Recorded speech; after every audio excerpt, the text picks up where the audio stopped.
ദൈവ തിരുനാമത്തിന് മഹത്വമുണ്ടാവട്ടെ. Bible reading പ്രോഗ്രാമിൽ സംബന്ധിക്കുന്ന ഏവർക്കും കർത്തൃനാമത്തിൽ സ്നേഹവന്ദനം. ഉൽപ്പത്തി പുസ്തകം 33 അധ്യായം നമ്മളിന്ന് വായിക്കുന്നു. 32 അധ്യായത്തിൽ ദൈവദൂതൻ യാക്കോബുമായി മല്ലടിക്കുന്നത് നമ്മൾ കണ്ടു. ആ ദൈവദൂതൻ മനുഷ്യാവതാരം ചെയ്ത നമ്മുടെ കർത്താവായ യേശുമശിഹായാണ്. അതോടുകൂടി യാക്കോബിൻ്റെ ജീവിതത്തിൽ വലിയ മാറ്റം സംഭവിക്കുകയാണ്. ഇതുവരെ വഞ്ചകനും കൗശലക്കാരനുമായിരുന്ന യാക്കോബ് ഇനിയൊരു വിശുദ്ധിയുടെ അനുഭവത്തിലേക്കുള്ള പ്രവേശനമാണ്. നമ്മൾ കഴിഞ്ഞ ദിവസം ചിന്തിച്ചതുപോലെ അവൻ്റെ ജീവിതത്തിൽ പെനിയേൽ ദൈവത്തെ മുഖാമുഖം കണ്ട അന്ന് സൂര്യൻ ഉദിച്ചു എന്ന് നമ്മൾ വായിച്ചു. ആ വലിയ പ്രകാശത്തിൻ്റെ അനുഭവത്തിലേക്ക് യാക്കോബ് പ്രവേശിച്ചു. ഇനി അപ്രകാരമുള്ളൊരു ജീവിതമാണ് അദ്ദേഹത്തിന് നയിക്കുവാൻ സാധിക്കുന്നത്.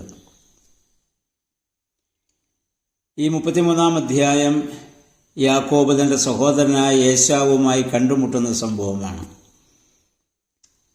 33 അധ്യായത്തിൽ യാക്കോബ് എങ്ങനെയെങ്കിലും തൻ്റെ കുടുംബത്തെ രക്ഷിക്കാനുള്ള ശ്രമം ആരംഭിക്കുകയാണ്. അദ്ദേഹം ആദ്യമേ തല ഉയർത്തി നോക്കിയപ്പോൾ ഏശാവ് മുന്നേ നിന്ന് വരുന്നത് കണ്ടു. 400-ലധികം ആളുകളുമായി ഏശാവ് വരുന്നു. കണ്ട ഉടനെ തന്നെ ഉള്ളിൽ വലിയ ഭയമുണ്ട്. ഏശാവ് തന്നോട് എങ്ങനെ പ്രതികരിക്കുമെന്ന് അറിഞ്ഞുകൂടല്ലോ. ഒരിക്കൽ താൻ തൻ്റെ സഹോദരനെ വഞ്ചിച്ചവനാണ് രണ്ട് പ്രാവശ്യം.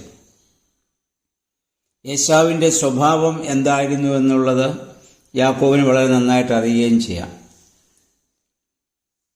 അതുകൊണ്ട് ഏശാവിനെ കണ്ട ഉടനെ തന്നെ കുമ്പിട്ട് നമസ്കരിക്കുകയാണ്. താൻ വഞ്ചിച്ചവൻ്റെ മുമ്പിൽ അവനെ നമസ്കരിക്കേണ്ടി വരുന്ന ഒരനുഭവം യാക്കോബിൻ്റെ ജീവിതത്തിലുണ്ടാവുകയാണ്. താൻ അനുഗ്രഹമൊക്കെ വ്യാജമാർഗത്തിലൂടെ കൈക്കലാക്കിയതുകൊണ്ടാണ് ഇങ്ങനെയൊക്കെ സംഭവിക്കേണ്ടി വരുന്നത്. 1 2 7 പ്രാവശ്യത്തോളം അങ്ങനെ കുമ്പിട്ട് നമസ്കരിക്കുന്നു.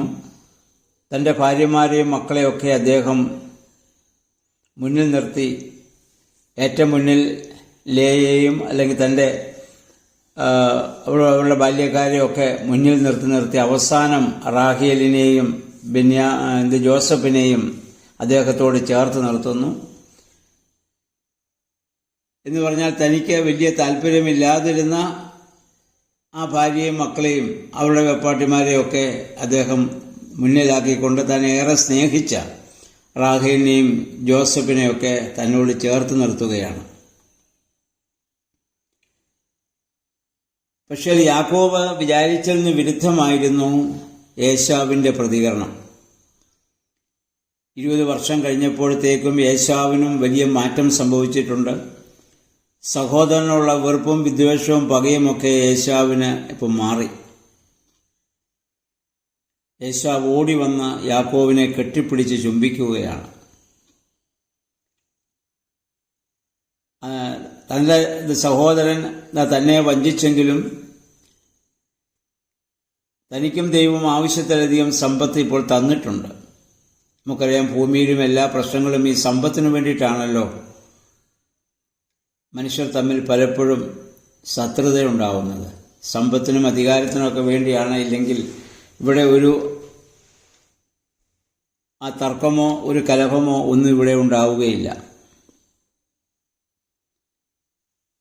ഇപ്പോൾ അതൊക്കെ മാറി. ഏശാവിനും സമ്പത്തൊക്കെ ആയതുകൊണ്ട് ഇപ്പോൾ അവൻ്റെ മനോഭാവത്തിനും മാറ്റം സംഭവിച്ചിട്ടുണ്ട്.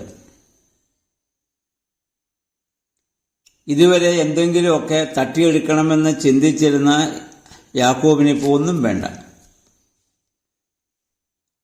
യാക്കോബ് പുതിയ നിയമത്തിലെ സഖായിയെ സൂചിപ്പിക്കുന്നു.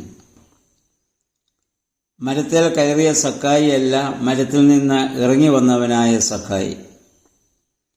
യേശുവിൻ്റെ കൂടെ നടന്നപ്പോൾ ഭവനത്തിൽ ചെന്ന് അവിഹിതമായി വാങ്ങിയതൊക്കെ 4 ഇരട്ടിയും നേരായി സമ്പാദിച്ചതിൻ്റെ പകുതിയും ദാനം ചെയ്യാൻ അദ്ദേഹം അവിടെ തയ്യാറാവുന്നു.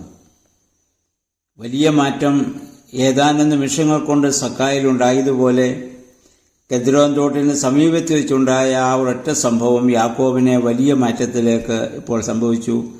ഇപ്പോൾ ഇത് മാറ്റിയിരിക്കുകയാണ്. നമുക്കും ദൈവമുള്ള ഭവനത്തിൽ ഈ മാറ്റം, ഈ രൂപാന്തരം ഉണ്ടാകുന്ന നമുക്ക് കാണാൻ പറ്റും. മുമ്പ് ഒരു ഗ്ലാസ് പായസത്തിന് വിലപേശിയവൻ ഇവിടെ മുഴുവൻ ഏശാവിന് ദാനമായി നൽകുവാൻ ഇവിടെ തയ്യാറാവുകയാണ്. അതാണ് അവൻ്റെ ജീവിതത്തിൽ വന്ന വലിയ മാറ്റം. ഏശാവിന് അതൊന്നും ആവശ്യമില്ല. ഏശാവ് പറഞ്ഞു, ദൈവം എന്നെ അനുഗ്രഹിച്ചിട്ടുണ്ട്, എനിക്കിതൊക്കെ ഉണ്ട്. എങ്കിലും സന്തോഷത്തോടെ കൊടുത്തത് അദ്ദേഹം അവിടെ സ്വീകരിക്കുന്നുണ്ട്. അതിനുശേഷം യാക്കോബ് തൻ്റെ കാര്യങ്ങളൊക്കെ ഏശാവിനോട് പറയുന്നുണ്ട് 12-14 വാക്യങ്ങളിൽ. 15-ാം വാക്യത്തിൽ ഏശാവ് പറയുന്നു, ഞാൻ എൻ്റെ ആളുകളെ വിട്ട് നിന്നെ ഞാൻ സഹായിക്കാം. അതുവരെ ഏശാവ് അതിനുവരെ ഇപ്പോൾ തയ്യാറാണ്. അവർ തമ്മിലുള്ള ആ നിരപ്പിൻ്റെ അനുഭവം അത് യഥാർത്ഥമാണ്. ഇപ്പോൾ മുതൽ യാക്കോബിൻ്റെ ജീവിതത്തിലെ വെളിച്ചമുദിക്കാൻ തുടങ്ങുകയാണ്. അങ്ങനെ യാക്കോബ് ഒരു പുതിയ മനുഷ്യനായി, സമാധാനമുള്ളവനായിട്ടുള്ള ഒരു യാത്രയാണ് ഇനി യാക്കോബിൻ്റെ ജീവിതത്തിൽ ഇനി സംഭവിക്കുന്നത്. ലാബാന്റെ ഭവനത്തിൽ നിന്ന് ഇറങ്ങിയപ്പോൾ മുതൽ ഇവിടം വരെയും വളരെ ഭയത്തോടും ഉള്ള ഒരു യാത്രയായിരുന്നെങ്കിൽ, ആ സഹോദരനിൽ നിന്ന് താൻ പ്രതീക്ഷിച്ചതിന് വിരുദ്ധമായി സ്നേഹത്തിൻ്റെ ഒരു പ്രതികരണം വന്നപ്പോൾ യാക്കോബ് വലിയ സന്തോഷവാനായി. ഏശാവ് വന്ന സ്ഥലത്തേക്ക്, സോയിലിലേക്ക് പോകുന്നു. യാക്കോബ് മറ്റൊരു സ്ഥലത്തേക്ക് പോയി അവിടെ താമസിക്കുകയാണ്. യാക്കോബ് ഇപ്പോൾ മുടന്തനാണെന്ന് പറഞ്ഞാൽ ആത്മീയത അവൻ പഠിച്ചു വരുന്നതേ ഉള്ളൂ. നമ്മൾ വായിക്കുന്നത് യാക്കോബ് ഒരു യാഗപീഠം പണിയുന്നതായി നമ്മൾ കാണുന്നു. എൽ എലോഹീം, ഇസ്രായേൽ, ദൈവം, ഇസ്രായേലിൻ്റെ ദൈവം എന്ന അർത്ഥം. ആ ബലിപീഠത്തിൽ യാക്കോബ് ദൈവത്തെ ആരാധിക്കുന്നു. കഴിഞ്ഞ വർഷം ഒരു 10-20 വർഷം ലാബാന്റെ ഭവനത്തിൽ താമസിച്ച നാളുകളൊന്നും ബലിപീഠം പണിയുവാനോ ആരാധിക്കുവാനോ ഒന്നും യാക്കോബിന് സാധിച്ചിരുന്നില്ല. കാരണം വിഗ്രഹങ്ങളെ, അന്യദൈവങ്ങളെ ആരാധിക്കുന്ന ഭവനമായിരുന്നത്. അവിടെ നിന്ന് യാക്കോബ് ഇപ്പോൾ രക്ഷപ്പെട്ടു, ദൈവത്തെ മുഖാമുഖം കണ്ടു. ഇനി അവൻ ആരാധിക്കാതിരിക്കാൻ യാക്കോബിന് സാധിക്കുകയില്ല. ദൈവ അനുഗ്രഹം നമ്മൾ വരുമ്പോൾ, അപ്പോഴാണ് നമുക്ക് ദൈവത്തെ ആരാധിക്കുവാനും ദൈവസ്ഥാനത്തിലായിരിക്കാനും ദൈവവചനം വായിക്കുവാനും ധ്യാനിക്കുവാനും ഒക്കെ നമുക്ക് ആഗ്രഹമുണ്ടാവുക. ഇന്നു മുതൽ നമ്മൾ കാണുന്നത് തികച്ചും ആത്മീയനായ ഒരു യാക്കോബിനെയാണ്. ഞാൻ കഴിഞ്ഞ അധ്യായത്തിൽ പറഞ്ഞതുപോലെ യാക്കോബിൻ്റെ ജീവിതം നമുക്കൊരു വലിയ മാതൃകയാകണം.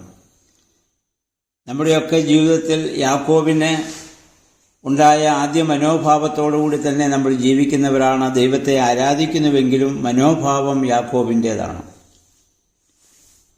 അതിൽ നിന്ന് വ്യത്യസ്തമായി സൂര്യൻ ഉദിച്ച ആ ദൈവികമായ വെളിച്ചം നമ്മിലേക്ക് വന്നതിൻ്റെ അനുഭവം ഈ വേദപുസ്തക വായനയിലൂടെയൊക്കെ ആ മാറ്റം നമ്മുടെ ജീവിതത്തിലുണ്ടാകണം. അപ്പോൾ മാത്രമേ ഈ ബൈബിൾ വായിക്കുന്നതിൽ അർത്ഥമുള്ളൂ, അല്ലെങ്കിൽ അതുകൊണ്ടുള്ള പ്രയോജനം നമുക്ക് ലഭിക്കുകയുള്ളൂ. ഇല്ലെങ്കിൽ വെറുതെ പുസ്തകം വായിച്ചു വിട്ടു എന്നുള്ളതല്ലാതെ അതുകൊണ്ട് മറ്റു കാര്യങ്ങളൊന്നുമില്ല. അതുകൊണ്ട് ആ മാറ്റത്തിന് ദൈവമേ, പരിശുദ്ധാത്മാവേ, ഞങ്ങളെ ശക്തീകരിക്കണമേ നമുക്ക് പ്രാർത്ഥിക്കാം. ദൈവം അതിന് നമ്മെ സഹായിക്കട്ടെ.